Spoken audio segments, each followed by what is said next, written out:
And we continue to follow those election protests in D.C. today. Thousands of people storming the steps of the Capitol building trying to stop the results of the presidential election from being certified. You can see people waving those flags, shouting things like "Take the House" before rushing past barricades, past police, into the Capitol.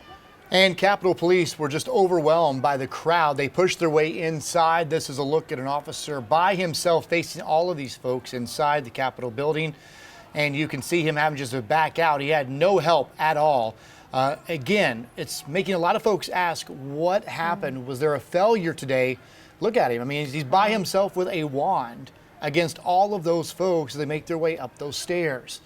So the mission of the Capitol Police, of course, is to, quote, protect the Congress, its members, employees, visitors, and facilities so it can fulfill its constitutional and legislative responsibilities in a safe, secure, and open environment, which they were trying to do during that joint session. Fox Carolina's Zach Prelutsky spoke to a former officer with the Capitol Police who now lives in the upstate. She gives her take on what exactly went down today. Zach.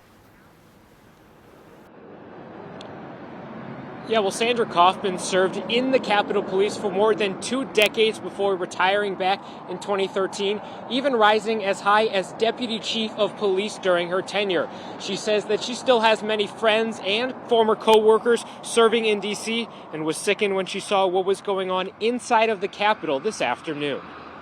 Sandra Kaufman woke up on Wednesday morning knowing that security levels would be heightened at the Capitol for a joint session of Congress. By Wednesday afternoon, she says one of her worst scenarios was coming true for the former Deputy Chief of Police for the United States Capitol Police. They are well trained. They're probably one of the best trained in the United States of America on handling crowds and demonstrations and massive amounts of arrests. They deal with demonstrations all the time. So I think they were outnumbered, and it's a sad state. The United States Capitol being overtaken for a few hours by protesters who broke through barricades and went through the Capitol Police to get inside the main building. Currently, there are more than 2,300 officers with the United States Capitol Police. I don't think that a lot of people understand that the United States Capitol Police has exclusive law enforcement authority over the entire legislative branch. That's Congress exclusively. So to get assets from other agencies, other federal sources, whatever, it takes a little maneuvering to get that done. Kaufman says she feels that the force was just overwhelmed as the crowd was determined to get inside the Capitol. I think the United States Capitol Police went from an offensive mode today to a defensive mode. And that's an unfortunate situation for any law enforcement agency to be in, is to be in a pure defensive posture trying to hold their ground. And I think they probably did the very best they could today, and they got outnumbered.